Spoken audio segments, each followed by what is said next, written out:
and welcome back to the Blue Jacket Banter. My name is Jose Gomez, and I'm your host. And I have two very special guests with me here today, and I'll let them introduce themselves. My name is Anna Grace Hunter. I am representing the Colquitt County High FFA chapter. And my name's Tessa, and I'm representing the Ware County FFA chapter. So I'm very excited that y'all made it here today. And I know, Anna Grace, you had a bit of a drive to make it here from Colquitt County, Moultrie. And then, Tessa, you're right down the road. You had a long commute here today, too. It was a very difficult journey. So I'm excited y'all made it here and excited y'all made the drive to get here. But before we get to the banter, we're going to have to break the ice. So right here we have a spinny wheel.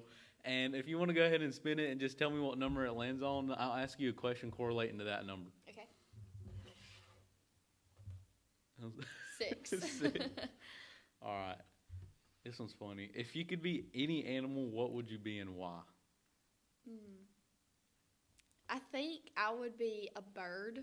Okay, I was asked this in an interview one time, and I said I would be a bird because I can have a bird's eye view of like everything, and I can understand what people are going through and understand their circumstances and their journey and everything, because a bird like can see everything. So most people would be like a dog, but I would definitely be a bird so I could like understand people and help them in the best way possible. Great answer. Okay, that's really good. You want me to spin it for you? Yes, please, if Okay. you don't mind. Is it 5? Yeah, I think so. 5. All right. So as a child, what did you want to be when you grow up, or even now? Let me tell y'all. When I was little, I don't know how I figured out what a trophy wife was, but I had it dead set in my mind that I wanted to be a trophy wife. And obviously, I do not want to be that anymore, but that was just really entertaining because I don't know why 5-year-old me knew what a trophy wife was, but she was dead set on being one day. That's crazy.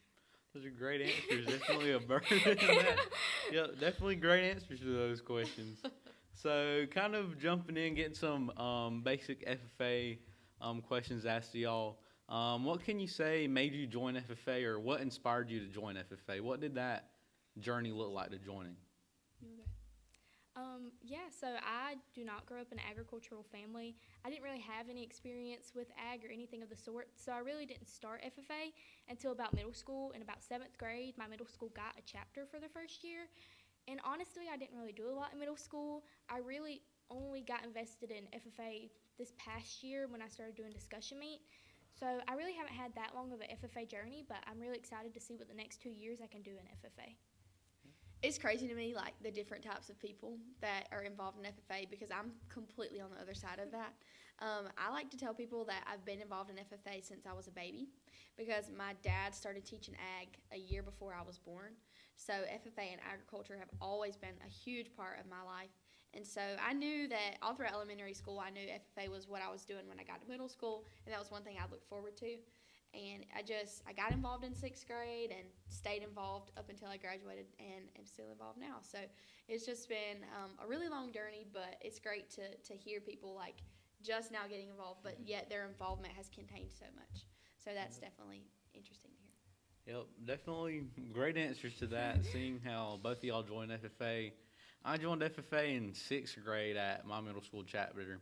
So I'm from Ware Middle, and Tessa is from Waycross Middle.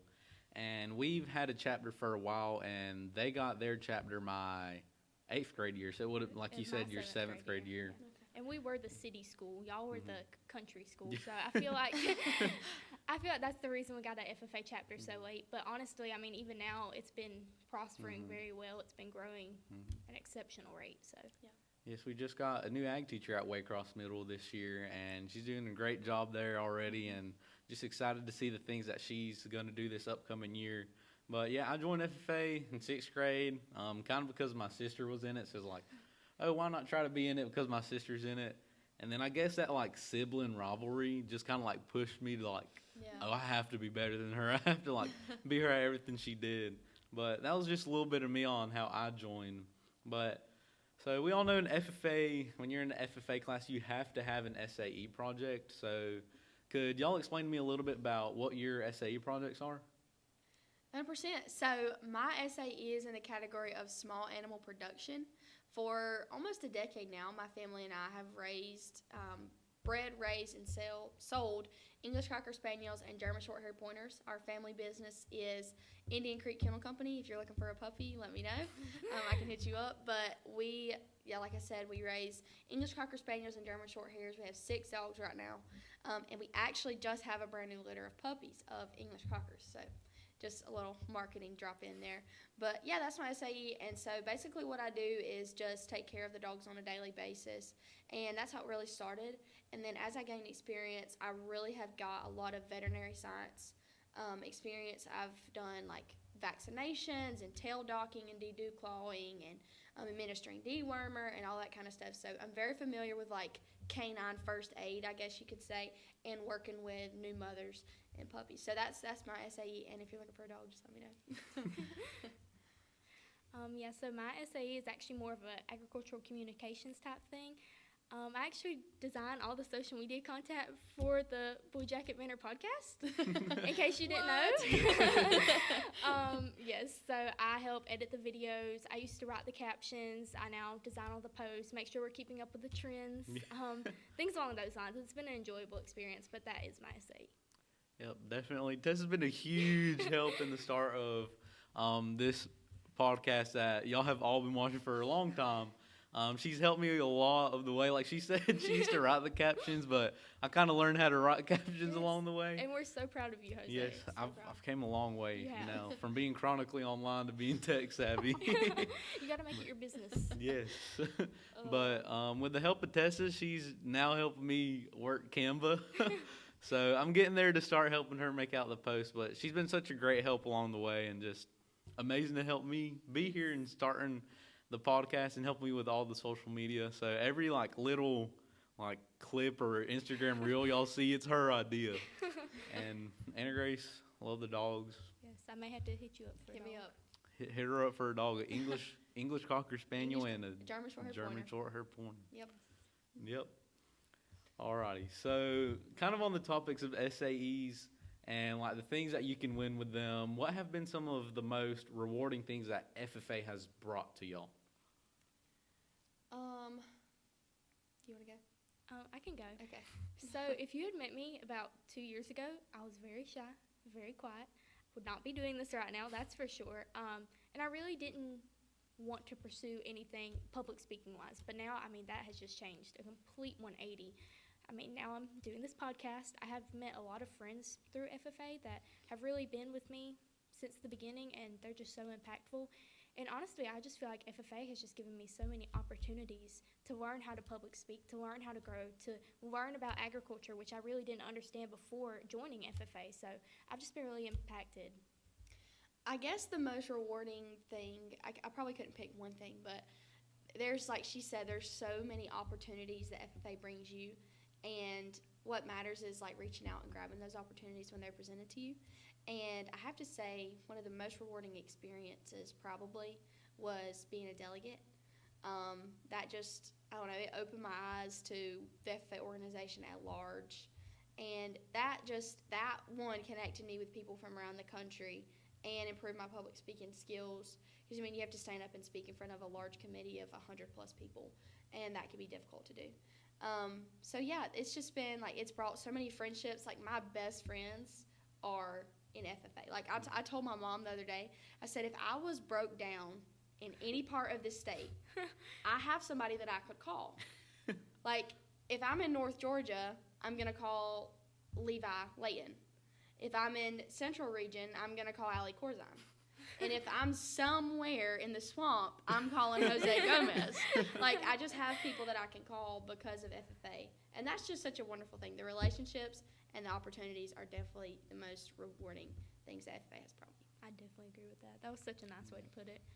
Yep, I agree with both of you. Kind of like you, Tessa. I wasn't raised in an agricultural background, but my parents grew up in one. And they were just kind of steering away from that, but just getting back in that agriculture, being an FFA, kind of like you were saying, opening my eyes to more opportunities.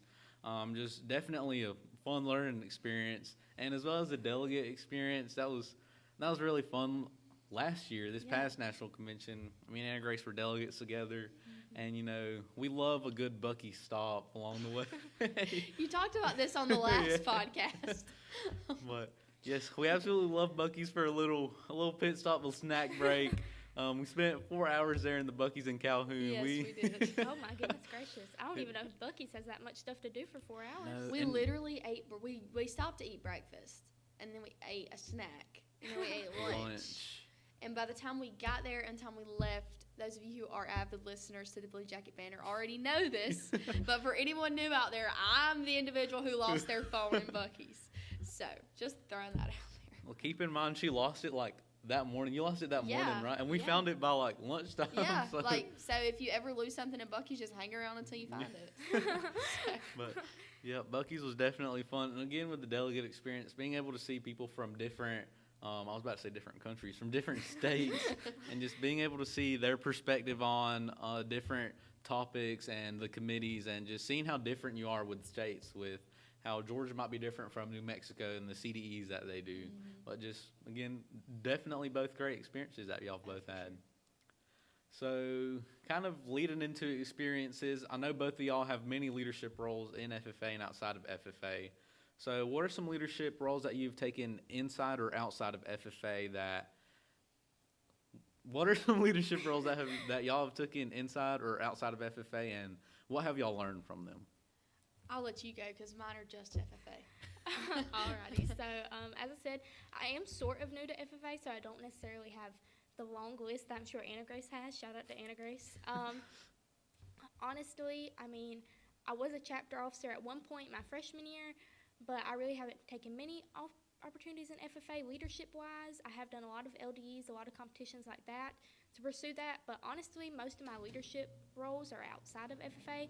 I'm currently running for Beta Vice President for Georgia, so if y'all are in Beta, in Georgia, and are going to state convention in December, y'all don't forget to dial in, alrighty? Shameless plug, but definitely dial in. But Anna Grace, your turn. So I am I think we said this earlier, I'm a one organization kind of gal. I just stuck with FFA. I really do admire people like Tessa who are involved in multiple different CTSOs at one time. Like, that is so impressive to me. And they have leadership roles. Like, the way they balance that is absolutely incredible. But for me, FFA has been my one and only organization. I will not call FFA a club because it is not a club. Organization that I've been a part of. And I guess my leadership roles really kind of spanned from being a chapter officer. That's where it kind of started. So my first year as a chapter officer was 7th grade. Served as the president of the Willie J. Williams Middle School FFA chapter. Shout out Mr. Bass and Miss Gibbs. Love y'all so much. And then my 8th grade year with my dad, crazy experience. If you ever had your parent as a teacher, you know what I'm talking about. Served as president of that chapter, and then my 9th grade chapter served as president. 10th grade wasn't allowed to be an officer. They don't allow 10th graders to be an officer. Just want them to get experience at the high school before they do that. And then in 11th grade, I was the chaplain of our chapter, and then my senior year, this past year, I served as president. And so when I tell people, I've been the president of 4 different chapters, and that was a lot of experience gained within that. And all of that led up to this past year. And the delegate experience was a catalyst in all of this because it really pushed me to do this. But currently with Jose, serving as your South Region State Vice President for the 2025-2026 year, alongside of Mr. Jose Gomez himself. We like to say I am one of the South Region State Vice Presidents because he's the other one. But yeah, that's definitely what all that has led up to. And state office so far, we've only been state officers, 4 or 5 months? Yeah. But so far, it's been absolutely incredible. The people, the students, even the adults that we've met. I mean, it's been truly amazing to watch, how people really care about FFA and, all that kind of stuff. So that's my leadership experience. I wish I could say I was part of more things, but FFA has just been my focus. I was part of more things. I was big into choir in my school. Choir is a huge deal in Colquitt County, and I served as the president of our women's choir. So that didn't require a lot of my time, but that's just something I can throw in on my resume, if you will. Yes. So Definitely both of y'all great leadership experiences and things that y'all have learned from them. Kind of the same as both of y'all. I started off as a chapter officer my 8th grade year, served as the secretary, and then moving up to my 9th grade year, served as a junior representative, and just started working up that ladder to being the chapter officer this year as well. And kind of, let's say, ninth grade, the end of ninth grade year, kind of got inspired to run for area office by my sister and another one of her friends, Colleen Barber. Shout out to her. We love Colleen. Yes, we do love Colleen. But just both of them kind of pushed me to run for that a little bit of a step up in that leadership role. And I'm kind of glad they pushed me to that because I wouldn't be where I am today serving as a South Region State Vice President along with Miss Anna Grace Oh, Sumner. But just having that experience, it was definitely great. Being able to see the other side of South Region rallies and CDEs and different area and region events, just definitely a great experience. And like Anna Grace said as well, being able to serve as a state officer this year has truly been life-changing, and we're not even halfway through our year yet. Yeah. Well, like you said, being able to meet the adults, the new members, and like being able to learn more about agriculture and also educating more people on agriculture, just being able to do all of those things is truly amazing, and we enjoy every minute of it. So definitely two great experiences. And y'all are already my favorite FFA state officers. Oh, y'all heard that? Congratulations. Real quick, you mentioned area office. I was not an area officer. I almost ran, but someone else from my chapter was going to run, and I was going to let her have it. She had been doing it longer than me, so I didn't want to get in her way. But you do not have to be an area officer to run for state office, or be a state officer. That's not. I wouldn't say that's something that's like a make or break because I've known tons of state officers that did not serve as area officers. So if that's holding you back from running for state office this year, don't let that hold you back because I was not an area officer. And Jose, you only served once. I only right? served 1 year. Yeah. And so actually, fun fact, I served my 10th grade year and I re-ran, but I didn't get that position back my 11th grade year. Yeah. So I believe I'm the only person on our team that was never an area officer.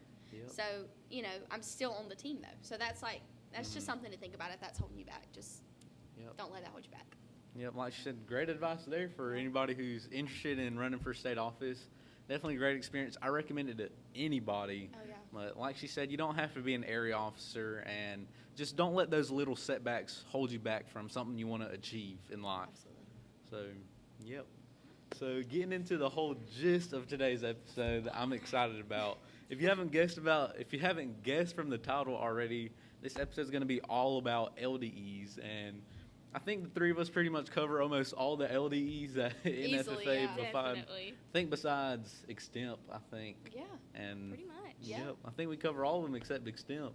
So just getting into the gist of this episode today, learning all about LDEs, and starting us off, what first got you interested to compete in an LDE? So I can't say that the interest was on my own. I can't say that. So I've already said this, but my dad's an ag teacher. And when I joined FFA, he told me and my siblings all this. I'm the oldest of 5, so I was the first of my siblings to be in FFA. But he told us all this. He said, you will do some kind of public speaking contest. I'm not going to tell you what you have to do, but I'm not going to make you choose, which one. I'm not going to pick it for you, but you have to pick one. You have to do at least one. And he wasn't trying to be mean. He was trying to, encourage us to step out of our comfort zone. And we hear that so much, but it's not cliche. It really is true. But he just wanted us to have that experience. And so that's what I was kind of forced, if you will. Voluntold. Voluntold that I was going to do this contest. And, so I was kind of told that I was going to do it, but I wanted to. I'm the type of person, I'm very outgoing, and I love to talk to people and love to meet new people. I always have. And I can honestly say that I was never afraid of it. I know many people that's a genuine fear that they have, and I've never had that fear. I mean, I'm nervous going into an interview or a speaking room, but I've just never been afraid of it. And so I was like, oh yeah, that's something I totally do. So that's how I got started, I guess you could say. What about you, Tessa? So I had some experience with different CTSOs like FBLA, Beta, things along those lines. But I didn't really start in LDEs FFA-wise until employability skills. And then after employability skills, during the hurricane and all, it was definitely a different experience. But as Anna Grace said, I also didn't really get nervous. I was nervous because it was a new CTSO for me. And as I said, I don't come from that agricultural background. So really, I didn't have any experience. I didn't really know that much about agriculture. All I knew is that the food comes from the grocery store. There's farmers that make it. You get the idea. Yeah. So definitely it was new for LDEs and FFA. So I did employability skills during the hurricane and all. It was kind of a chaotic situation. And then afterwards, I did discussion meet, and I just found my love for LDEs. Discussion meet was just so interesting. I met so many different people, things along those lines. Definitely. Growth both starts from being voluntold to volunteering yourself to do it. Yeah. Yeah, definitely both great interests. Mine was kind of like you, Anna Grace. My sister was the one that was pushing me. She says, you have to do something where you talk in front of people. So, fun fact, I started off with creed speaking, but my first year of creed speaking was during COVID, so it was online. So that was a fun experience doing it, like sending the video in. Yeah. Didn't make it past area. I didn't expect to. It was a rough first start. But definitely started off with the creed speaking, and then my 9th grade year, believe it or not, I did discussion meet as well. Made it to the second round, but didn't quite make it to state. And I've been told I'm not the discussion meet person, which I totally agree with. Yeah. And I totally agree with that comment. But I think I definitely found my spot in prepared. I've loved prepared for ever since I've done it for the past 3 years. It's been like my number one thing. I just love preparing a speech, love like being able to research a topic and be passionate about it, and just talking all about ag and a topic in ag. But definitely I started that interest because of my sister. And like on the other hand, than you, Anna Grace, I was nervous to speak in front of a group of people back in the day. I was definitely nervous to speak in front of a group of people, but I feel like that public speaking experience that I had definitely allowed me to get rid of that fear and just go out there and be a little bit more sociable and being able to meet more people at FFA events and just talking better in front of a crowd. I was about to say gooder. So how do you think that, or let me backtrack real quick. So for some of the people who are watching that don't know what an LDE is, can you break down that acronym and what an LDE is and what you do in one? Yeah, so LDE stands for Leadership Development Event. And what that is literally in the title. Leadership development is what it's trying to encourage. And most LDEs, if not all, have some kind of public speaking aspect. And the reason is because that's one of the best ways, that's one of the best leadership skills to have. In any leadership position that you can think of, public speaking is a part of it. And so that's kind of like the backbone of all the LDEs, is something you have to stand up and speak on your own in front of judges, in front of a crowd, whatever it may be. And so yeah, that's pretty much what an LDE is. It develops you for any leadership role that you can take on within FFA, or when you graduate and you're out in society somewhere, it'll prepare you for that as well. Yep, great answer. Love explaining that. So if you didn't know what an LDE was, Anna Grace explained it perfectly. Just getting those leadership skills and having that public speaking aspect and being able to learn from that as well. But jumping back to this question, how do you think an LDE prepares a student for real world skills beyond FFA? I know you kind of answered that already, but I think one of the best things it does, like I said, is public speaking. A lot of times people have two different kinds of fear of public speaking.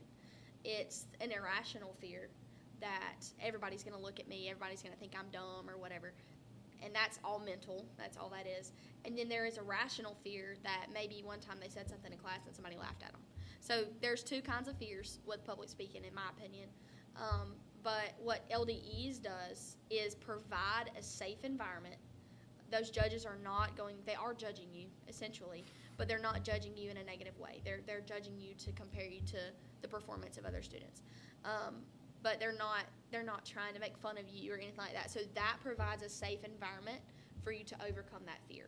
And I think that's such a beautiful thing about LDEs, and that prepares you for anything. Like, I know Tessa and I have both done the employability skills LDE, and that does prepare you specifically for job interviews. But in my opinion, you can compete in any of the LDEs and be somewhat prepared for a job interview, or to give greetings to a crowd, or because it doesn't matter where you work. Like, one day you may work for EMC, and you may get invited to your local chapter's banquet, and you have to give greetings, and the skills you learned in FFA will help you in that time. So it can literally apply anywhere, especially when you're trying to get a job. Those skills are really going to come in handy. I definitely agree with what you said, Anna Grace, about the safe space for LDEs. With CDEs, it's almost, in some areas, expected for you to have this long history with agriculture and this knowledge of agriculture. You're almost benefited more if you have this history, Yeah. whereas LDEs, it's more of if you take the time and the hard work to really commit yourself and learn how to do these topics, you will be successful. It's less of a nepotism is able, that history of agriculture. It definitely can help, but it's not make or break for a competition. If you're Absolutely. willing to put in the hard work, and that's for anything, but especially in LDs, if you're willing to put in that hard work and that commitment, you can do well in it. And especially if you have a fear of these, if you just practice and commit yourself, you will be successful, definitely. Definitely. I agree with both of y'all's answers. There's different types of LDEs out there depending on what kind of skill that you want to grow in. Maybe you want to be better off, let's put it this way, talking off the top of your head, extent might be the LDE for you.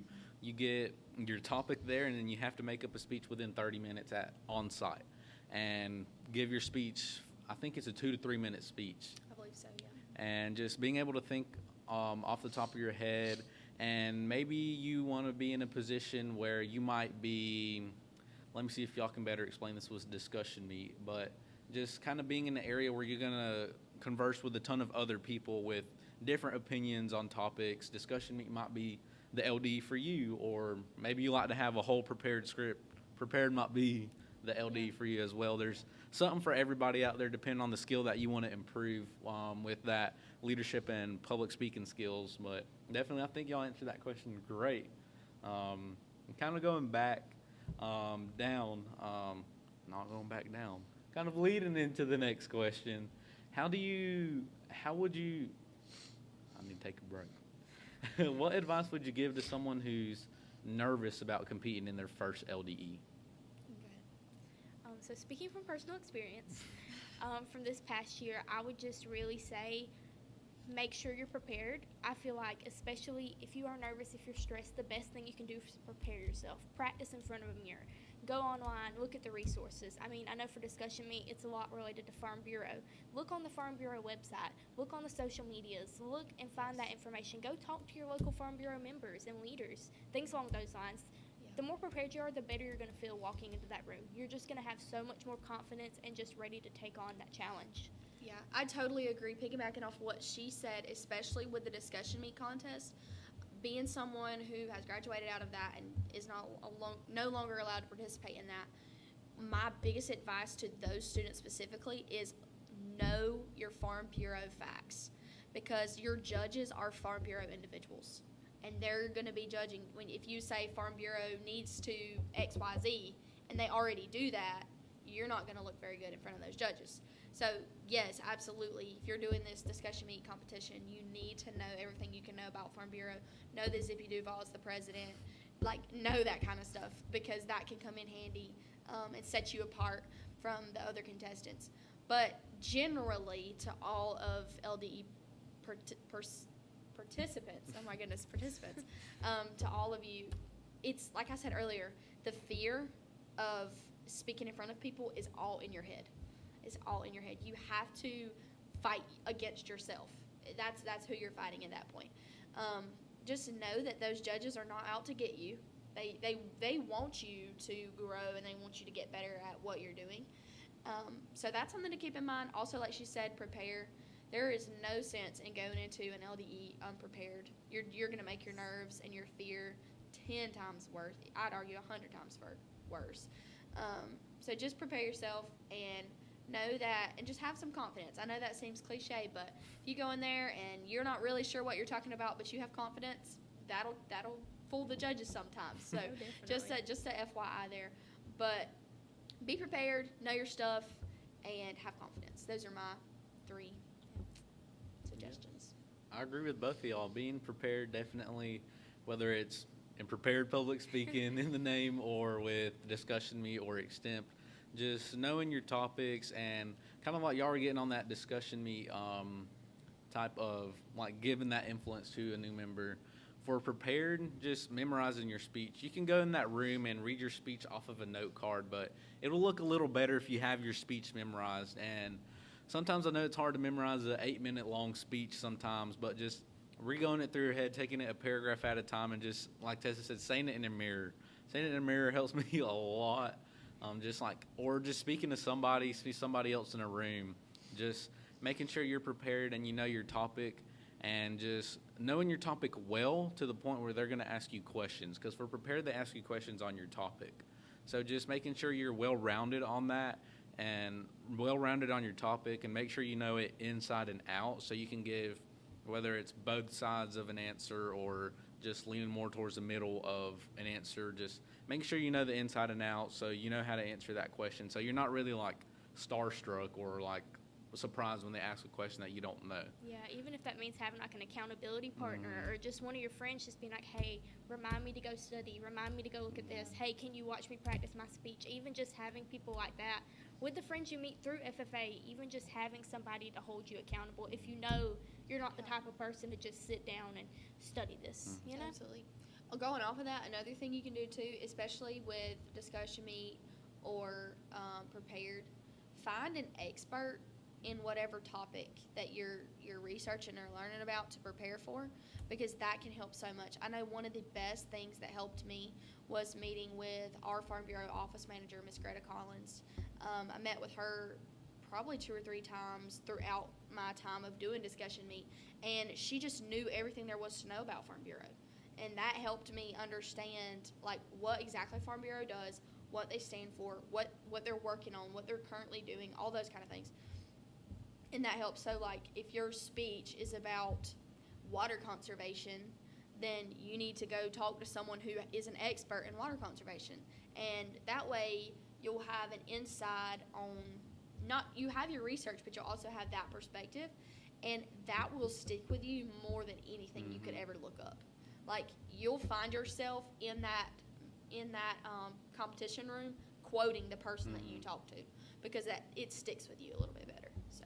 Yep, definitely agree with Anna Grace. Finding those industry professionals in what you're studying. Like, I know my prepared speech was over labor shortages, and it might be a long shot, but I was able to get on a Zoom call with Tyler Harper and talk about these labor shortages and getting his insight on a state level, and talking to our local Department of Labor and getting their insight on it as well. So, and I will say, it would be better to meet with a local industry professional, because that way you can talk, I guess, from it as a personal experience. This is happening in my home and community. This is why I know all these facts and why I'm an advocate for it. Just making sure that you get that help from those industry professionals like Anna Grace said. But definitely great advice that y'all gave. And one more thing, I hate piggybacking, but You're another thing I just thought of is even looking at like discussion meet videos or even public speaking videos and watching their body language. If you walk into a room, hunched shoulders, looking sad, you're just not going to have that confidence. You're not going to look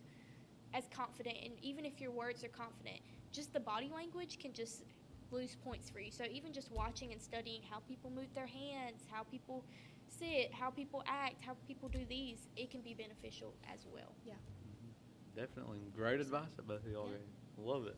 So I know that y'all have had great successes in y'all's LDE journey, and I know y'all have had great successes. And Tessa, this was your first state convention this past year in April, or this past April. My bad. The cat has my tongue this morning. Sorry, it's because it's an LDE episode. It decides we're going to see how much of your leadership skills you use. They were putting them to the test. We're going to put them to work today. So what could you say are some moments from your LDE journey that you will never forget? So this could be from those wins to preparing for it, anything between. Yeah, so definitely. So one of my most memorable moments, definitely at state convention. It was my first state convention. I had no idea what was going to happen at the state convention. I had no real ideas. My friends, I don't know why, my friends would keep it very vague. Like, oh, this is going to be, like, so good. I'm like, okay, what are we going to be doing? Anyway, so definitely going the day before, going to discussion meet. I went through the first round. I thought I did well, but I'm the type of person to, like, nitpick myself. I didn't say this, I didn't do that.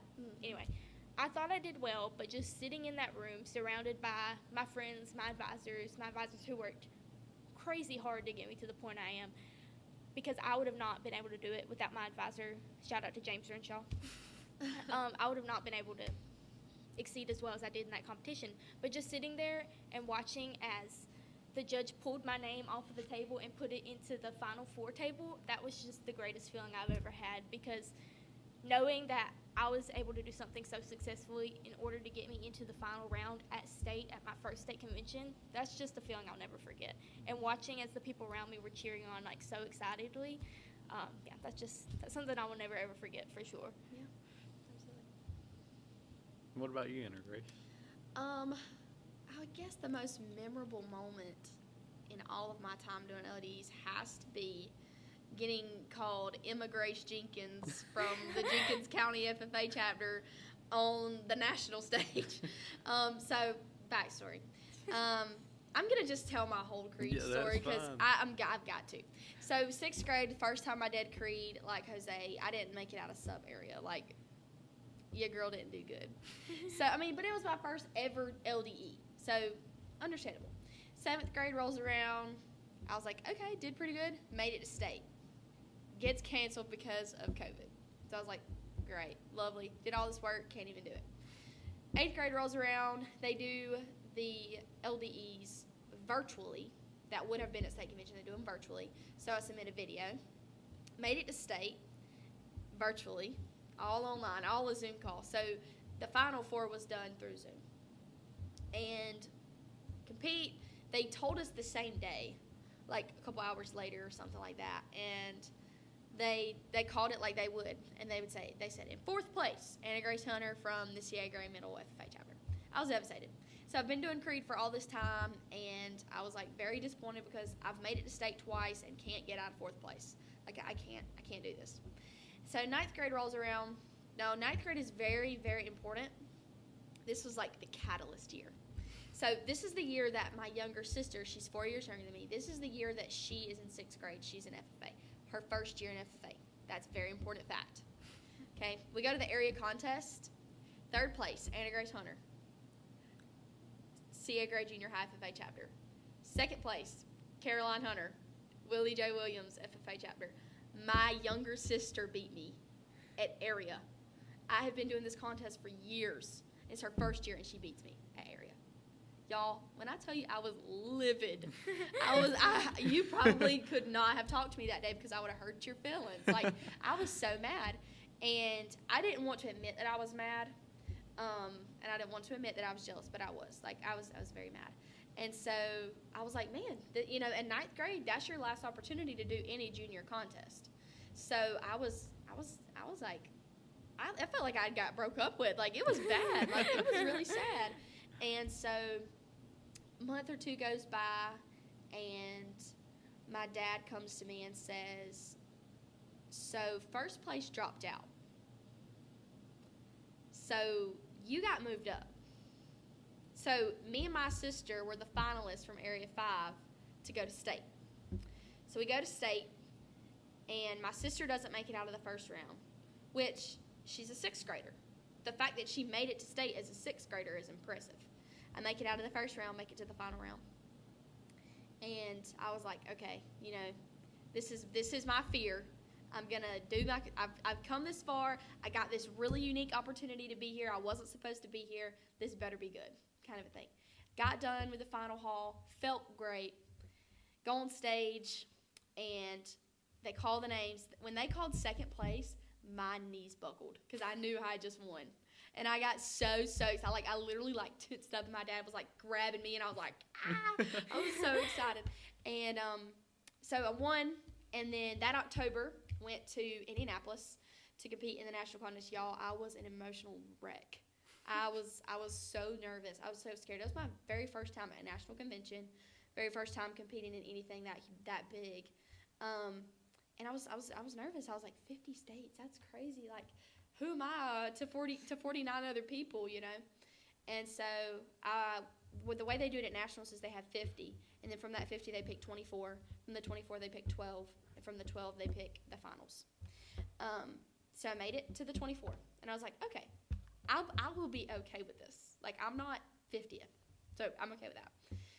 Made it to the 12.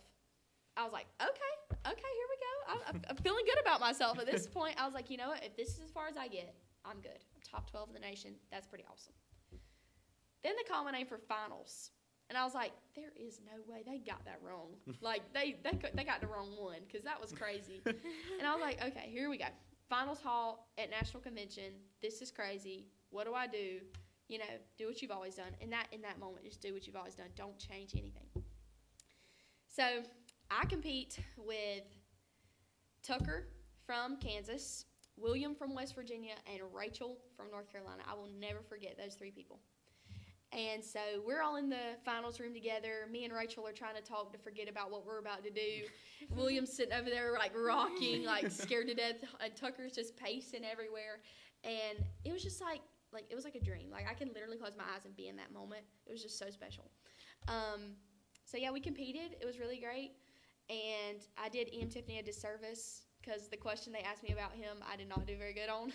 So sorry, E.M. Tiffany. I'm sorry. But then the next night was when they did the announcement or whatever. They called 4th place, and it was William. And I was like, okay, I didn't lose. You know, that's how we think of it. So we can't lie to ourselves and say we don't. And I was like, I didn't lose. And then 3rd place was Emma Grace Jenkins from the Jenkins County FFA chapter. And it was me. So I stepped up, and I was like, I know this is me. They just got my name wrong. Y'all, my dad was so mad. He was like hunting everybody backstage. He was like, how do y'all get her name wrong in a national stage? Like, he was so mad. And I was just like, okay, be quiet, because I'm mad that I got 3rd place. And it took like a month for me to realize I'm not 3rd place. I'm 3rd in the nation. That's a huge deal. So I need to be grateful for that. And I did. I got glad about it. So, but yeah. So that's what I call my creed journey. And that is probably like the most memorable, standing on stage in Indianapolis with 3 of the greatest FFA members in this country. And 2 of them, Rachel and William, are serving as state officers from their states. And I got to see them at Summit and take a picture with them, and that was really cool. So that was just so memorable, and I'll forever live with that. So, yep. Definitely. Love that great story. That's my creed journey. That was a journey, indeed. Yeah, that for was sure. really good. Great journey. Kind of seeing how you came from competing in the area all the way to national stage. Yeah. Like when I was in middle school, I always thought like, I don't know how those people got up to that national stage. Like, do they just like go there? Like, I didn't really know the whole process of it. But definitely, you said starting off from area and all the years that it was like, oh man, I got 4th again, until getting top 3 in the nation, being 3rd in the nation with Creed. Definitely amazing and inspiring for a ton of people that just heard that. Yeah, I hope so. You can do it. I was about to say, if that does not tell you to join the LDE, I don't know what will. You got it. Definitely. And most people do start off with FFA Creed as their first LDE. They do. Advisors, if you need help, I'm here. She's ready. Reach out. Reach out. Reach out if you want a dog or if you need help. Or if you need help with FFA Creed. If you buy a dog, you get help from it. You get a free Creed seminar. Didn't end there. But definitely, so, I mean, you just answered that question great. Like, you explained how you felt, but kind of going more, how did you feel to compete on the national stage for the very first time as a 9th grader, correct? Yes, so I won as a 9th grader, and technically I competed. I was in 10th grade. That was like the pinch me, I'm dreaming kind of a feeling, because it just doesn't feel real. And in the moment, it's like an out-of-body experience. It's like you're not there. It's like your body is there and you know where you are, but your mind is somewhere else, and it's just like floating or something. Like it doesn't feel real. But looking back on that moment, that was truly like, this is what it means to make it kind of a moment. And everybody's make it moment looks different. Like, some people make it to the national stage. And some people, as far as they make it, is the state stage, but that's all they needed. That was their make it moment. And, you know, so if you never competed in a national contest, that doesn't mean you didn't make it. But your make it moment may be winning an area contest. And that can be, I made it kind of a moment. But don't stop there. But you know what I'm saying? Like, I guess looking back, that's kind of what it felt like was, I worked hard for something, and this is the benefits that I'm reaping for the hard work that I put in. So Definitely. Great. great. Add that to the previous notes. experience. Make it moment. Add it to the notes. Make it moment. Yes, adding it to the quote book. Yeah. Another little not inside joke, but Yeah. inside edition. Let's put it that way. Special edition. Special edition. So how do you think Creed speaking kind of built that foundation for, or how do you think Creed speaking builds that foundation for other competitors? So you mentioned this, but Creed speaking a lot of times is the first LDE that FFA members will participate in, and I think it is like the best to start with because it's not your speech. You didn't write it, so it's kind of it teaches you what kind of the flow of a speech is supposed to look like, and it gives you like an opportunity to learn your style before writing your own speech. So if you want to do prepared one day or even junior prepared, I would start with Creed speaking because it gives you the perfect foundation to, prepare for those skills that you're going to need. And not only does it do that, but it teaches you so much about FFA. Like every single line in the Creed defines our organization in a different way. And I think that is just truly amazing. So if you're brand new to FFA, I would recommend just reading through the Creed one time. Just read through it and look at what it has to say because it's truly amazing. And take the first line, for example, I believe in the future of agriculture. Well, FFA members are the future of agriculture. So that makes you feel like you have a sense of belonging and in agriculture and you can make a difference. And it's just really amazing. So I think it's one of the best ways to start your FFA journey. So if you're like, I know I want to do some kind of public speaking, or someone has told me I need to do public speaking, whatever the case may be, I would definitely start with Creed speaking. It's a great way to get that foundation. And you never know, you might be third place in the country. You never know. Definitely. So definitely great things like starting off with Creed speaking, but kind of moving to discussion meet a little bit. What are some things that you say that y'all gained from discussion meet, like some skills that y'all gained from discussion meet that will help y'all or that have helped y'all so far? So definitely, I feel like discussion meet just really opened my eyes to different perspectives because I know even at area, and especially at state, but even just at the area level, I saw so many different people with so many different experiences in FFA. I mean, I just remember I had one ninth grader in my group, and they were brand new to FFA. I had somebody who had been an area officer and was running for state and had really done a lot in FFA, and then I had others who didn't come from an agricultural background or maybe just came from their farm where they raised livestock or grew any sort of agricultural product. There were so many different perspectives. I mean, at the state level, obviously, but even just at the area level, you do not realize how many people are in your area that have completely different experiences with the FFA and different organizations. Because you may think just because your city is known for growing blueberries and all they do is grow blueberries that everywhere else in your area, that's what they do. But it's actually not really the case most of the time. There's so many different pathways and experiences, even just in your small little area of your state, that so many people learn from and have these different experiences from. Yeah, absolutely. I think discussion meet is one of the greatest ways to learn about traditional and non-traditional agriculture in one setting in 20 minutes. Like, it's truly amazing, like what she said.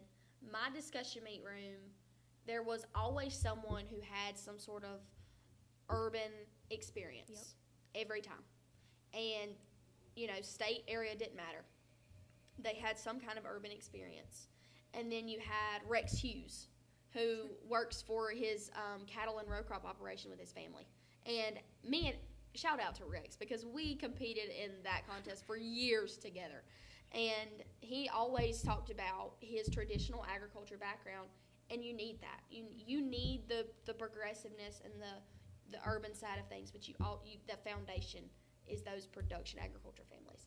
So it's just a great way to, like she said, learn different perspectives, hear other people's ideas, and especially when it comes to new technologies and methodologies in agriculture, you can't rely on what you've heard or what you read. It's important to have someone else's perspective, because the truth is none of that is going to be put into practice if you can't all agree on how to do it.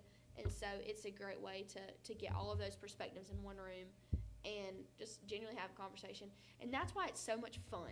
It is genuinely a fun contest, because yes, you're prepared, but you also just she says she hates piggybacking, but like you piggyback off each other the Oh, whole yeah. time. Like you just bounce off of each other, and you said this and you said this. Let's combine it. Like that's the beauty of discussion meet. It's so good. So yeah. And you do get to meet a lot of people. I mean, that's how Oh, me and yeah. Anna Grace That's how we met. met, yeah. I mean, I didn't know who she was before that, honestly. And different perspectives are so important. I mean, in everything, like even in your life, even out of FFA, you're going to need these different perspectives to understand other individuals. But when I tell you these perspectives can get so specific, I had a girl in my state discussion room. I loved her. She was the sweetest. She talked about Wagyu hot dogs and how that could be a commercial product one day and how that could entice Farm Bureau members to come to local events. So like I said, they can get very specific Yeah. with things along those lines, but just definitely the different perspectives. I mean, and I met people all over the country. I didn't really know anybody except for the people from my chapter. I mean, I knew Jose's friends because I was with Jose at these events. Yeah. But really just learning to make these connections in the discussion room and out of the discussion room. I mean, I don't know about you, but I'd have Oh, yeah. people come out of me out of the discussion room. They're like, oh my gosh, I did discussion meet with you. Like, what did you think about this and this? Like, I loved Yeah. how you said this. Like, just Yeah. the debrief afterwards. Yeah. It's just so impactful, and it really is. I mean, if you've aged out of Creed and you can no longer do that competition, I was that way. I did not have the opportunity to do Creed. Discussion meet would be a great option simply because you don't really have to prepare a speech. You just have to understand your content and understand the topics and understand your perspective. Definitely things along those lines. I definitely think it's a good like intro to public speaking because it's not like all eyes on you kind of a thing. But like she said, the relationships that come out of discussion meet is crazy. I would argue to say that it is one of the only competitions where you become friends with the people that you compete with. Oh, definitely. Because you have the opportunity to actually talk to them. I mean, when you're in a holding, like even Creed speaking, you're in a holding room with the Final Four at National Convention, you may or may not talk to them because you're like scared to death about what's going to happen. So you're locked in. You're worried about what you're worried about, and you're not worried about them. But in discussion meet, you have to talk to them as part of the contest. And I think that's just one of the greatest things about that contest is, like she said, the debriefs afterwards are so great. We'll walk out and we'll be like, having the conversation, we're like, man, I wish we could just keep going. Like, I feel like every time we compete, we said that. I wish we could have kept going because we would have had more ideas or we would have come up with more things. And it always cuts off at the worst possible time. Oh, yes. Right when you're, like, getting into the nitty-gritty, into the details. Like, you're about to have a full-fledged plan here in, like, 5 minutes. Yeah. The timer goes off, and you're just like, man, like, I wish I could have done more. Like, honestly. As a discussion meet alumni, Georgia Farm Bureau, I make the motion to extend the time to 35 minutes. Yes, I feel like, I know it would be a longer competition, but I feel like, because especially, like, I've noticed at the area level, at the state area, or not at the state area, at the state level, everybody kind of knows what to expect, knows what to do, but at the area level, or at least at my area, Area 6, there's a ton of people who don't really know what to do, and I feel like the first 5 minutes are just really spent trying to understand, okay, this is the topic, what do I need to do, what do I need to say, am I supposed to talk to this person, am I supposed to talk to this person, what do I potentially do in that situation? So, I mean, even expanding the time, we could just have so much more. And then maybe Farm Bureau, you know, you could use some of these ideas. So if you expanded it to 35 minutes, maybe you'd get more ideas. You know, I feel like we're in discussion meet right now. I just got that, like, deja vu kind of moment. Because I said something and she, like, piggybacked off of it and kept going. So that's how discussion meet works, guys. We just gave you a free demonstration. It's basically one really, really long podcast episode where you don't know any of the people, okay? So that's pretty much what you do. But you will know them when it's over. Oh, yes. You will know them when it's over. You already have people's Instagram, Snapchat. You'll still be talking to them. I still talk to some of my competitors, like Anna Grace. Yeah. So even things like that. Yeah. I mean, discussion meet is just a great competition. What can we say? Yeah. Definitely. That's great. Great skills that y'all have given that free little discussion Yeah. little spill right We didn't even there. realize we were doing it. It's just like in our blood. It's just so, and that's Anna Grace's preview for when you buy one of her dogs. She can give you the tutoring. You buy a dog, you buy one of her dogs, you buy an English Cocker Spaniel, you'll get a free FFA Creed lesson and a free, or actually if you buy another dog, you'll get a free discussion If you meet. get the whole litter, you actually. If you get the whole litter, I will move to your chapter and help all of yours. She'll become an advisor. I will become an advisor. Great ideas, great ideas. Oh. Again, hit her up for English Cocker Hit me Spaniel up, or hit me any up. advice Indian on Creek Kennel Company on Facebook. And if you want a shirt, I'm telling you, great shirts. I got a free shirt from her, definitely. Great Oh shirt, my great goodness. designs. Canva.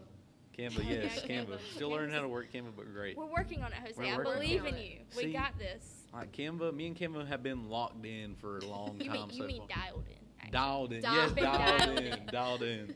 But definitely, I've actually started learning how to use Canva a little bit more. Like I mainly use it for pictures. Yeah. Can't spill too much on that. Can't spill too much on that. Everybody will be able to see at the end of the year. I feel like I'm the in only one who April. has remotely any idea. Well, I mean, yeah, I Because have it. sat right on the bed. Yeah. But I use it for. I like to say, He has The- something cooking. yeah, He I do. does I have have something something cooking. Y'all just wait. Cooking it up. If you didn't get that from the FFA handshake theme, cooking it up. But Ignite. I We can will- say it out loud. Yeah, we can say ignite now. But definitely, the whole state officer team knows this. I'm a picture taker. Oh yes. All right, selfie. Point five. Selfie. Point five. Everybody that you interact with Jose Gomez knows that he is a picture taker because in about 2 days later, there's going to be an Instagram post Hmm and there's going to be about 70 people tagged. Some you've never even heard their name before. And I do make the motion that Instagram moves to maxing out the tags on a post to 20 to Yes. unlimited. Yes. Because it's absolutely crazy. Because I go from tagging people in the post and I have to tag them in the caption. And I'm like, no, they need to be They tagged. need Like, who is this? Yes. Tap on the button. That- You know who it is. You know who it That's is. You like don't- that's the number one way to network. Yes. You don't have to play guess who. Be like who looks Click like. click on all of the Yeah. singular things. Yes. like- Who looks like they would be Jose Gomez? Like Yeah. what? No. Yes.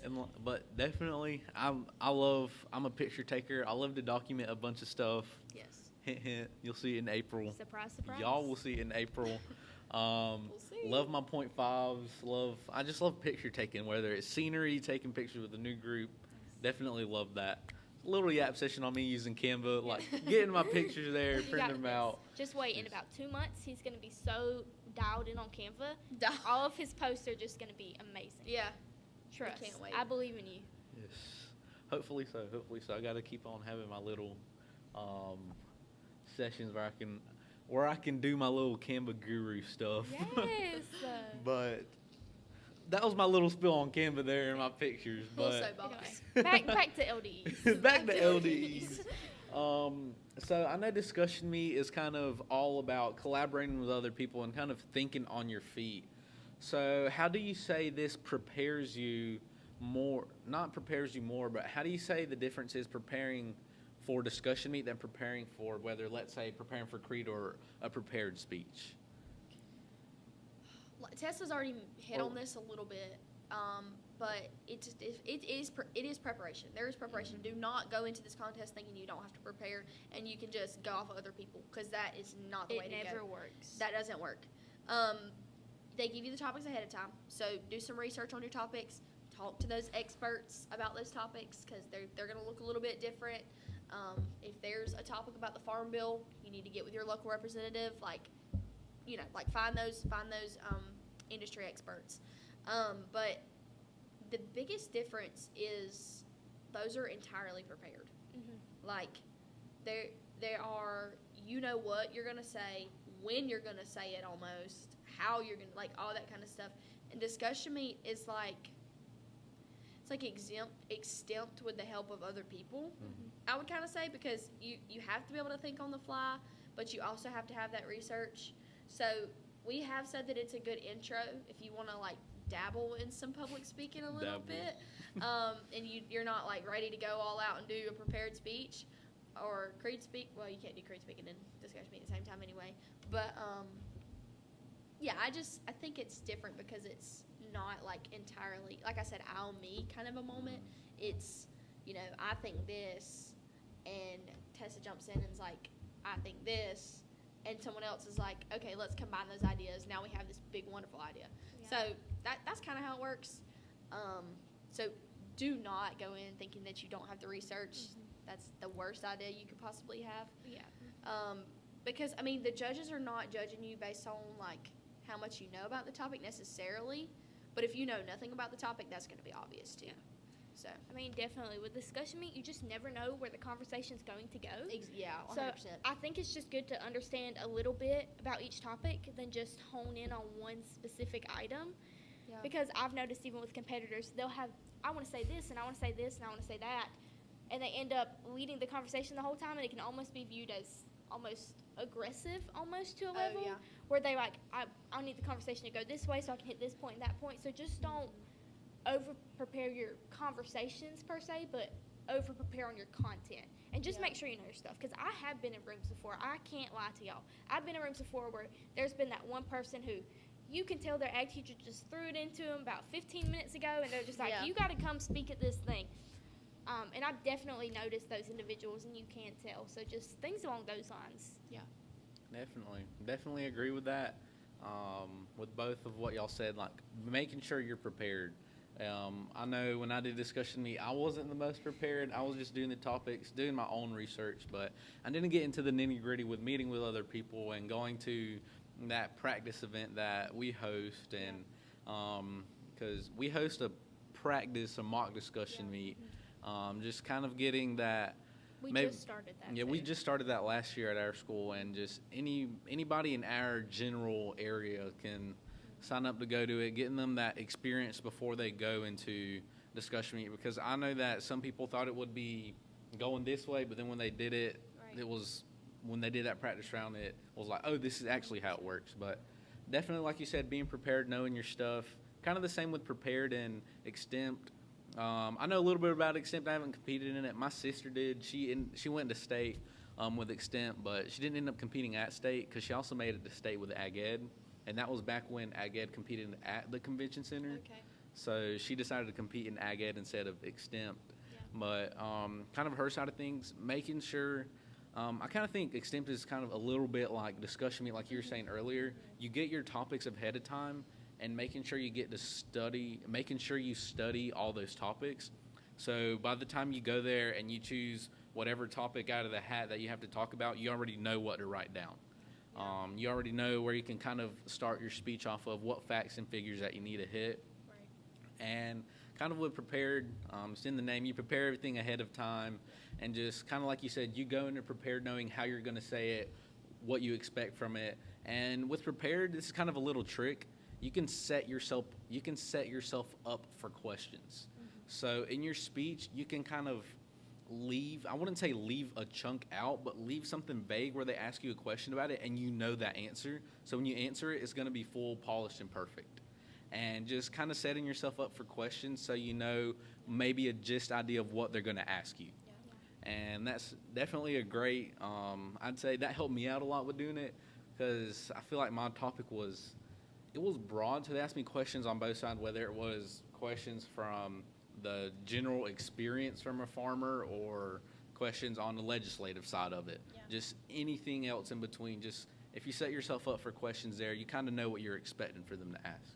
Going off of questions, it made me think one of the best discussion meet tactics that I have discovered is asking questions to your panel mates, I guess you could call them. Yes. Ask them questions. If they say something and you're not 100% sure what that means, instead of just arguing with their point, ask them, so Jose, you mentioned that labor shortages are prevalent in the United States. Where exactly is that? Like, that's an example. And one, that helps move the conversation along. If the conversation is getting kind of stale or it's kind of like getting a little bit awkward, ask a question. But also be prepared. Like he said, you're in prepared speaking, they're going to ask you questions. It's common in discussion meet for them to ask you a question and you not know the answer. Oh, yeah. And you're stuck. Like, you have no idea what to say. So that's important, too. Do your research and have a vague outline of ideas that you might want to bring up, but don't get mad if you don't bring them all up, because there's no way that's going to happen. Like she said, you can go into it thinking it's going to go one way and it goes a completely different way, and then they ask you a question in the direction that it went and you have no idea how to answer that. So it's not easy. I don't want to make it out to be easy, because it's literally one of those contests that's so unexpected. Like, it could go 100 ways easily, and you have to be prepared for all of that. So Yeah. I mean, I definitely agree with that. And another thing is, too, just making sure you understand these topics, but just be open to listen to other people, too. Yeah. I feel like sometimes it's almost you're fighting to get a word in, to get a conversation, to get an idea in. But make sure your other competitors are able to have their say and have their ideas shared. I mean, if you notice, like if Anna Grace just suddenly went silent and hadn't been talking for the last 10 or so minutes, hey, Anna Grace, what do you think about this? What do you think about that? Even just incorporating people into the conversation and allowing them to share their thoughts can be very beneficial and even help scoring-wise. But especially just making those connections and making those new friends, they'll remember the times you helped them in the discussion meet room, and they will try to receive it back. So definitely agree with both of the things that we just conversed about. I know we kind of did a big spill there on discussion meet and prepared and my little Canva episode. Escapades. But kind of moving into another LDE that y'all have participated in, employability skills. I know that you mentioned it earlier, and both of y'all mentioned it earlier, how it can prepare you for an actual job interview in real life. And it's more of one of those practical LDEs. Yeah. How can you say that this LDE has helped you in real life? So I've not applied for a job that had an interview yet, but that is essentially what employability skills is getting you to, excuse me, getting you to prepare for. I think one of the greatest things is it allows you to be able to answer people's questions. Like any question, anyone, like someone can just walk up and ask you a random question, and instead of standing there, be like, I don't know. Like, it teaches you to be able to come up with something. Like, you can't just not answer their question. So that's probably one of the biggest things that it's taught me. Also, just, like, the interpersonal skills that go on with it. Like, you're going to have so many interviews. If you apply for anything in FFA, area office, your chapter office, state office, whatever it may be, there's probably going to be an interview involved. So that gives you some interview skills, knowing to, like, simple stuff like don't sit down until you're told, or ask to be seated, or shake their hand, that kind of a thing. How to do a proper handshake. That's one thing that is very important for life, you know? Oh, yes. So that's some things that it teaches you. It's just, it's a good life skills. I think everybody, maybe not everyone can participate in it, like, logically. That probably won't work. But you need to have something like, I know my dad does a unit about leadership, and job interview is in it. Like, everyone interviews, everyone shakes hands, everyone does all that. It's just good personal life skills to me. Definitely. And I think employability skills, it can also teach you how to master the ability to small talk with people. Oh, yeah. Small talk, I feel like we don't talk about it enough, but it can be one of those make or break situations. Maybe you don't know. Don't just ask, how's the weather today?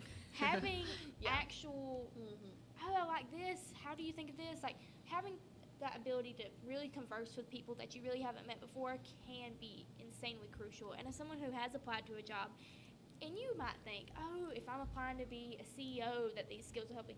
Even applying to be a teenage fast food worker, these skills can help you tremendously, because you will stand out if you know how to master small talk, and you know how to talk on your feet and think on your feet, and not just, as Anna Grace say, just sit there and be like, I really don't know. Having that ability to understand a question, answer it effectively, and just really understand that can be great. And I feel like employability skills can really prepare you for that. Oh, yeah. Definitely. I haven't competed in the actual physical part of employability skills, but my 9th grade year, I kind of got thrown into it like 2 days before the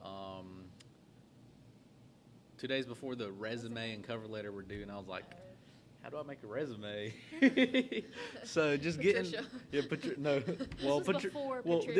This was pre-Patricia. Wait, what would you say Have we that? talked about Patricia on the podcast I was before? about to bring Patricia up with prepared. Okay. I was about to bring that up. We'll wait on Patricia. But just We'll wait till y'all meet Patricia. Wait till y'all meet Patricia. What would this be? BP before Patricia?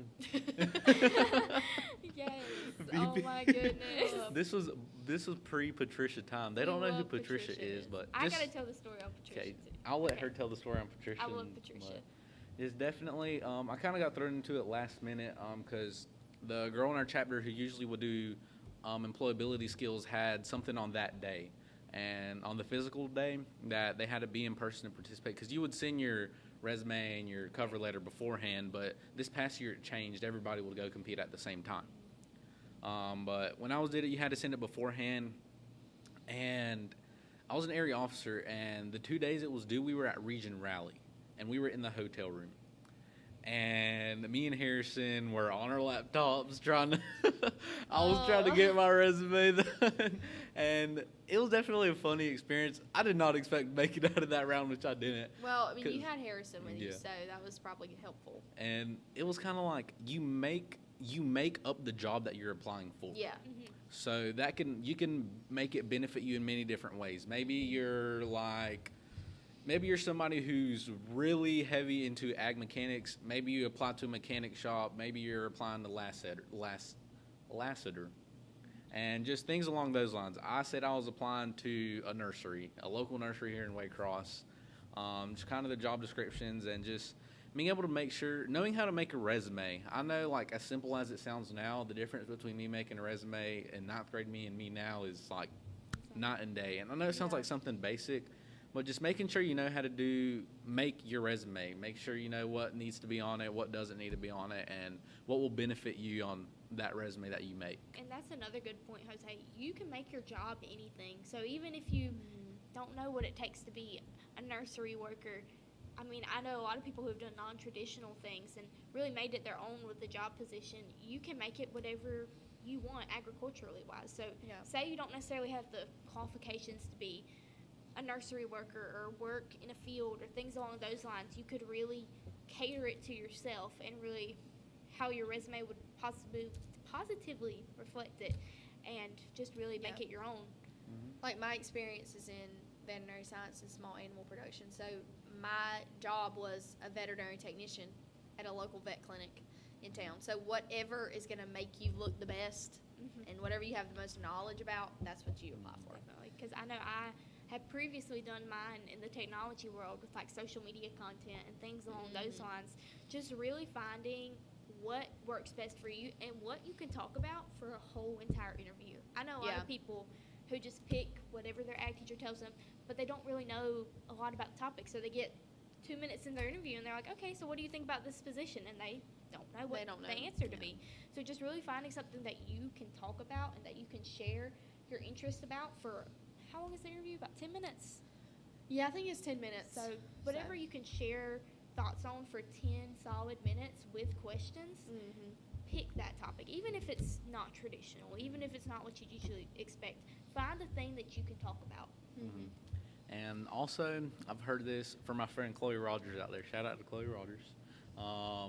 But she said that they asked her a question at state. Like, yes, they can ask you questions from your resume, the job that you're applying to, but they can also ask you questions that make you think, but you have to think of them fast. Yeah. She said that they asked her, what are some things that you can do with cups? Like cups, like red Solo cups. Yeah. Like different things that you can do with them. And then she was like, I remember her telling me, she was like, well, I can't remember if it was Chloe Rogers. This might not be Chloe who was telling me. Who did it? Hosted job interview. Are you sure it's Chloe Rogers? No, I don't think it was Chloe. Never mind. Let me not say false information. Whoever it Still was. shout out Chloe. Still shout out to Chloe Rogers. Whoever is watching right now and you talk to Jose about this, I don't know who it was. Comment down below. Comment Share your down below. thoughts.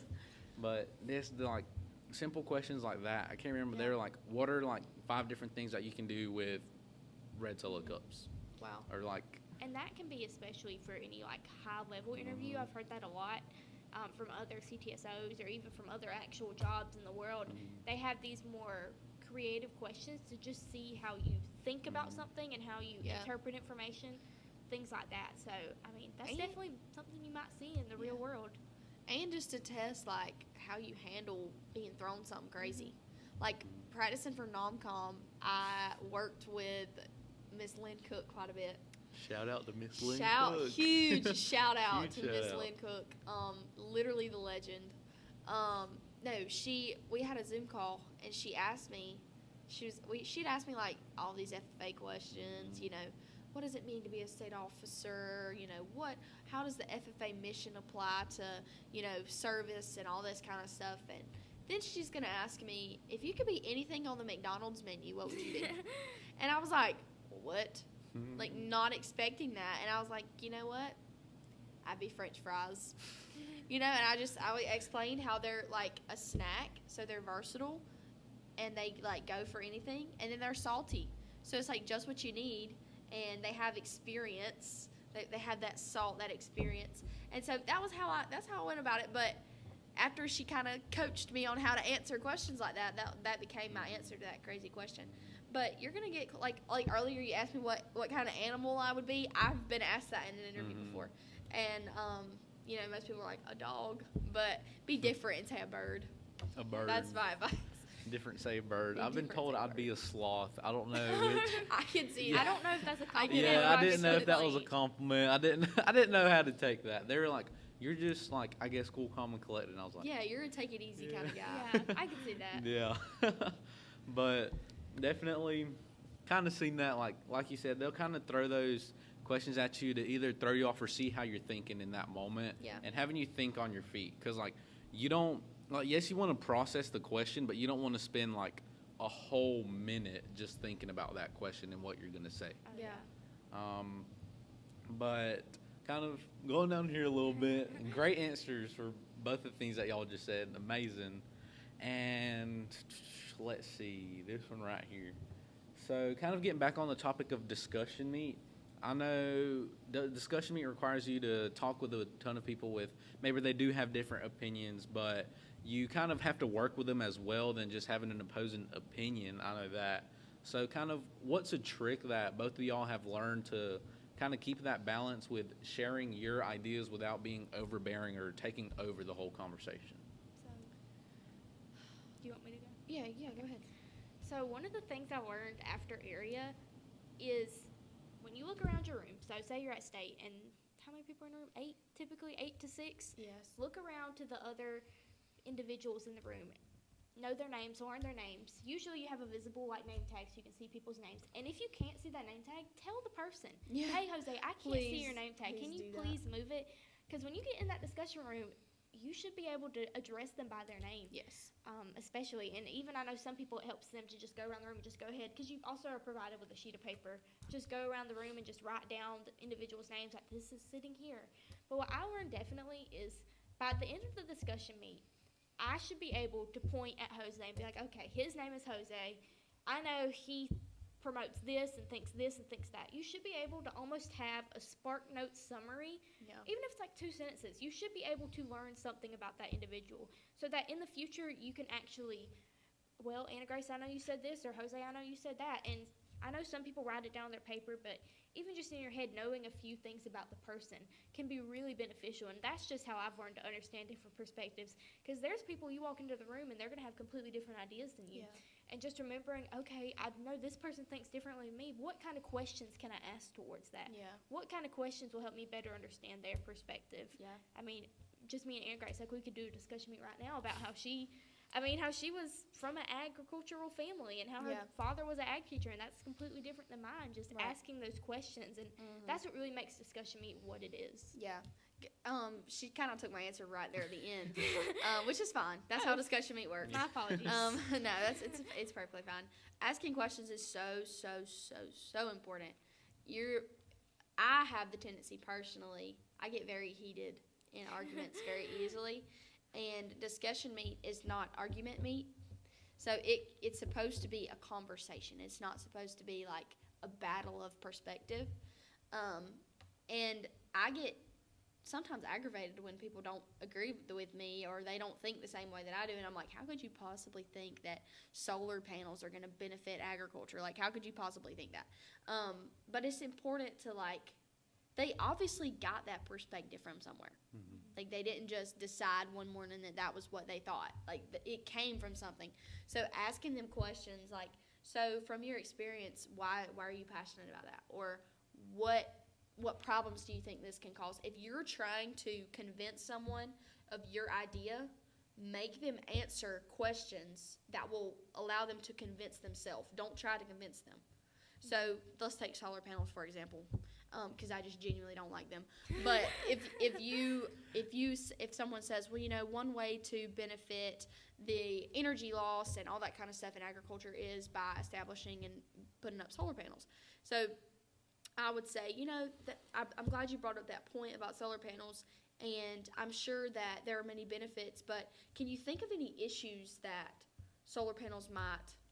And that's going to allow that person to think critically about that idea, because maybe they really haven't thought about it, So that's one way to, I guess, combat opposing perspectives is just, first of all, understand where they're coming from and why they think what they think.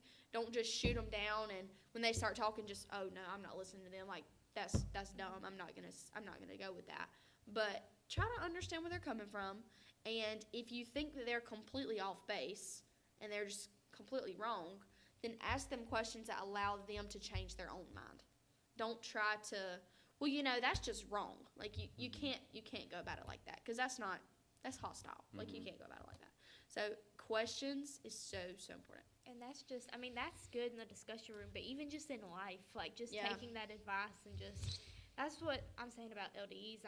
They can really affect you outside of FFA, outside of high school, outside of middle school, outside of whatever you're going through. Right. They can really help benefit you long term, because you shouldn't be hostile to opposing perspectives. Even if I love solar panels and Anna Grace is like, no, I think they're crazy. Yeah. You just can't be like that in the Right. real world. It's just not positive, and it doesn't really help anyone in the long run. So I feel like discussion meet, asking questions, you learn a lot through these LDEs that can benefit you in the near future. Yeah. Definitely. Great answers. Love both of them. Definitely the advice that y'all gave, kind of making sure to not have as much or being as overbearing, like you said, answering questions, knowing the competitors' names in the room with you as well. Like, I know you mentioned, like, making sure that you can address them by their name by the end. Yeah. And it sounded like y'all have had personal issues with not being able to see people's nameplates. Oh, yes. 100%. And I'm like, I literally have had to stop. I'm sorry, I don't know your name. Or even bad handwriting, too. Yes. Like, there are so many, like, I've noticed, no hate to Guilty. the guys, especially the guys who, like, just use, like, straight up chicken scratch on the paper and then flip it over, and I'm like, and they use their what pen. Is that name? Like, use the marker they put on the table, please. Yes. And it's so, like, fine, you can't tell what it is. Yeah. I had somebody, actually, I think it was me. I don't remember. Somebody, I think it was me. I think it might have been me at Area. I used, like, my notebook paper. I think it was at the first round of state. I used my notebook paper instead of my cardstock. So I used my thing and it flipped over and it would just, like, flop straight down. I'm like, let me remake this, actually. But just, definitely knowing somebody's name. Because even that just makes you seem like, I feel like everybody loves when we address them by their name. Like, if you know somebody's name and you're actually going to take the time to learn their name to understand that, that's just a respect thing. And the judges can tell that too. But even just, that's just common courtesy, I feel like. And if, God forbid their nameplate falls down, they should be wearing official dress. Oh, yeah. So you can just read their jacket, which some people don't wear their jacket, but. And some people can't read cursive, because one time I was at Zaxby's. I'm always at Zaxby's. Zaxby's can never spell my name right. Mind you, my name is Tessa. Tessa. Tessa. Y'all would be surprised. I literally went to Zaxby's. I think it was before Jose was with me. Before discussion meet, and I went to the Zaxby's. And he was looking at my jacket, and I had on my jacket with my name on it. He said, "Is that how you spell your name?" I'm like, "Yes." I get my receipt. It says JESSA, and I was like, "I love the thought. I love the enthusiasm." But fortunately, that's not my name. But no, just that's funny. Even things like that. Yep, knowing people's names, whether it's Jessa. Listen, I've had an ex-sales judge call me Tessa. I've had Jessa. I went into my own work one day and they put my name down as Tesla, like the car. Tesla? Tesla. That's like the perfect nickname for you. Tesla. Why have y'all not thought of that? We have a nickname for her. You can share it if you like. Her nickname first is Crazy T. There's. Okay. What's the background to it? I can't remember. I really don't know. I don't know like the backstory. I think to it. You weren't there. I think we were at Ag Sales State, maybe. We were at Ag Sales for the state competition, and something happened. I don't remember. I was saying something like, I just need to walk in, I need to do this, and they're like, somebody said, like, yeah, we just got to wait till, like, Crazy T comes out, and she's just going to, like, go in there and, like, do great in the competition. And I guess it kind of stuck. I don't really know. We all call her Crazy T. That's funny. Y'all, I have gotten Instagram comments, text messages with Crazy T in them. And I kind of love it. But then also, like, I thought about putting it on the guest, but I'm like, Yeah. I don't know if I'm gonna sing like a crazy person. Like, So as we're moving on to what we just talked about, by the way, 2 amazing answers. How have LDEs shaped the way that you see yourself as a leader? so I mean, I can go first with that question. Definitely starting FFA LDE events this year, even from employability skills in the fall to discussion meet in April, I've noticed quite a significant change. Like I was mentioning before, like body language, I feel like my posture's gotten better during these speaking events. Using my hands, Jose says to see straight too. Definitely things along those lines. Using my hands while speaking, actually keeping a running list in my head, because I feel like that's something you have to learn with discussion meet, is keeping a running idea of this person said this, remind me to come back to that. Just being able to keep up with that and keep up with that multiple things at once, that has really helped me become who I am today, and I hope it just helps me grow and expand more. But Grace? Going off what she said, I think one of the things it's really helped with is like mentally understanding, like remembering questions that people ask you and being thorough with your answer, not going off on a rabbit trail and then forgetting what they asked you, and then you're like, wait, I haven't even answered the question yet, kind of a thing. So it's helped you like maintain a train of thought. It's helped me maintain a train of thought. That was quite a mouthful. But yeah, that's really one of the biggest things. And like professionalism, like she said, knowing when to talk with your hands, knowing when to keep your hands still, posture, what are you doing with your feet, like all that kind of stuff. Don't play with your clothes, like all that kind of stuff. Like that's huge in public speaking, because it's a distraction when you do those kind of things. And so learning not to do those things, forcing yourself, once again, it's all mental. So forcing yourself to be still and do the right thing it's very disciplinary. And when you get done, you'll realize that, I'll say this, when you become a good public speaker, you will go places and you'll be like, wow, that person really needs some training. Like, in the most respectful way possible. I've been to so many events, and I was just like, this person does not know that saying 5,000 times is very distracting. You know? So you learn things like that, and it really just helps you become a better adult and stand out among your peers in interviews and elimination processes in the future. And even vice versa with that, you can notice when someone actually has very well public speaking skills. Like, when you're in a room with somebody and you know how to public speak, you can be like, oh, they're doing this right, and they're doing so good in this, just things along those lines. You can also notice when people are not performing well public speaking wise, but also when people are performing great. Yeah.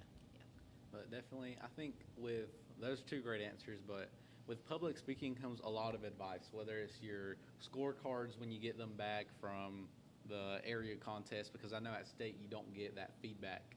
You don't get feedback at the state level, but at the area competitions you do. And just building off of that advice and just knowing what you can do better for the next time that you compete, or maybe you made it to the second round in an area and you get that scorecard before you go into the second round, knowing what you can improve then and there.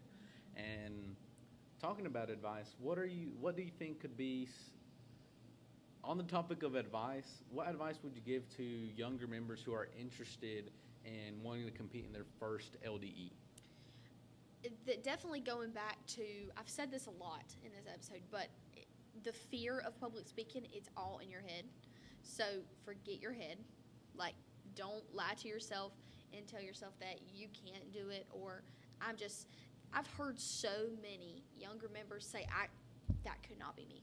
I could not do that. You're lying to yourself, because you can. You can. And that seems so cliche, and you may be thinking, oh, she's just saying that. No, it's true. Like, if you tell yourself I can't, then you won't, and you'll never learn how. But if you say, you know what, I'm not good at this yet, but I can work hard and I can become good at this, that's how I would advise you. And if you know that public speaking is not your strong suit, talk to someone who is. Maybe there's an older member in your chapter that has done several public speaking contests, or, you know, go to your advisor, whatever it may be. Find somebody that can help you, because public speaking is not something to be afraid of. It is not something that you need to be scared of, because, like I said, those people you're all those things that you're creating in your mind. Oh, they're thinking about me. They're talking about me. They think I'm dumb. They don't think I'm smart. All this kind of stuff. You're all coming up with that on your own. Like, I guarantee you, those people sitting in the audience are not thinking 80% of what you're telling yourself. They're not thinking. So that's important to remember. And most of the time, like, especially in contests, those judges are excited to see you.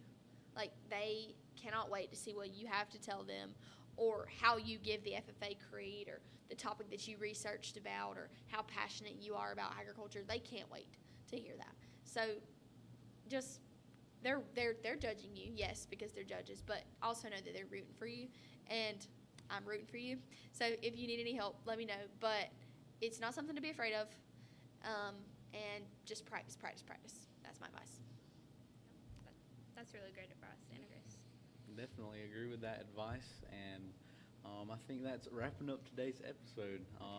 I really enjoy both of y'all coming out and filming today's episode. All the advice you've given, and both of y'all's points of views on the different LDs that y'all have competed in, from discussion meet to creed speaking to employability skills, and through prepared public speaking as well. But I really do thank y'all a lot for coming out here and filming this episode, and I really do appreciate it. And we also appreciate you for watching today's episode of the Blue Jacket Banter.